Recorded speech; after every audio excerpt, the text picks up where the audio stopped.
جب قاضی کے سامنے اس کا اپنا بھائی مجرم بن کر کھڑا ہوا تو لوگ حیران رہ گئے، کیا وہ انصاف کرے گا یا رشتہ داری؟ آج کا مقدمہ عام نہیں تھا، بغداد کی عدالت میں سناٹا تھا، ہر آدمی قاضی کے فیصلے کا منتظر تھا۔ ایک تاجر عدالت میں فریاد لے کر آیا اور کہا، قاضی صاحب، میری دکان سے قیمتی سامان چوری ہوا ہے۔ میں نے کچھ لوگوں سے معلوم کیا تو پتہ چلا کہ چور آپ کا اپنا بھائی ہے۔ یہ سن کر عدالت میں سرگوشیاں ہونے لگی۔ کوئی کہہ رہا تھا، اب قاضی کیا کرے گا؟ کیا وہ اپنے بھائی کو بچا لے گا؟ اور کوئی کہہ رہا تھا، اگر قاضی نے انصاف کر دیا تو یہ تاریخ بن جائے گی۔ قاضی نے سکون سے گواہوں کو بلایا۔ 3 گواہ عدالت میں پیش ہوئے اور تینوں نے ایک زبان گواہی دی۔ کہا کہ ہم نے قاضی کے بھائی کو اس تاجر کی دکان سے سامان اٹھاتے ہوئے دیکھا تھا۔ قاضی نے اپنے بھائی کی طرف دیکھا جو شرمندگی سے نظریں جھکائے کھڑا تھا۔ قاضی نے پوچھا، کیا تم ان گواہوں کی باتوں کو جھٹلا سکتے ہو؟ قاضی کا بھائی خاموش رہا۔ اس کی خاموشی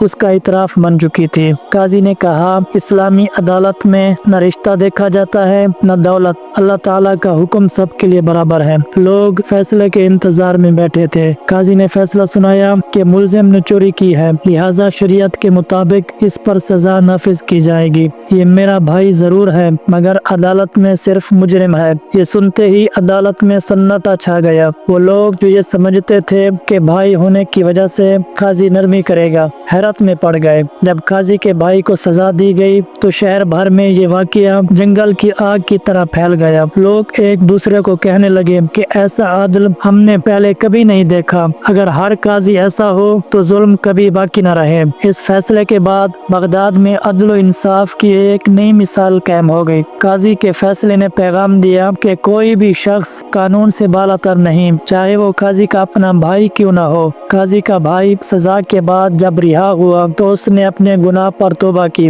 اور کہا، اگر میرا بھائی مجھے بچا لیتا تو شاید میں مزید ظلم کرتا، مگر آج میں نے جانا کہ اسلام کا قانون سب کے لیے برابر ہے اور یہی میرے لیے سب سے بڑی رہنمائی ہے۔ اس کہانی سے ہمیں یہ نصیحت ملتی ہے کہ اسلام میں انصاف سب کے لیے برابر ہے، چاہے وہ قریبی ہو یا اجنبی، رشتہ یا طاقت نہیں، صرف سچائی دیکھی جاتی ہے۔ غلطی چاہے جس کی بھی ہو، سزا ضرور ملنی چاہیے۔ ایسا انصاف ہی ظلم کو ختم کرتا ہے اور اللہ تعالیٰ کی رضا کا ذریعہ بنتا ہے۔ ہمیں ہمیشہ حق اور انصاف کا ساتھ دینا چاہیے، چاہے وہ اپنے اور اپنوں کے خلاف ہی کیوں نہ ہو۔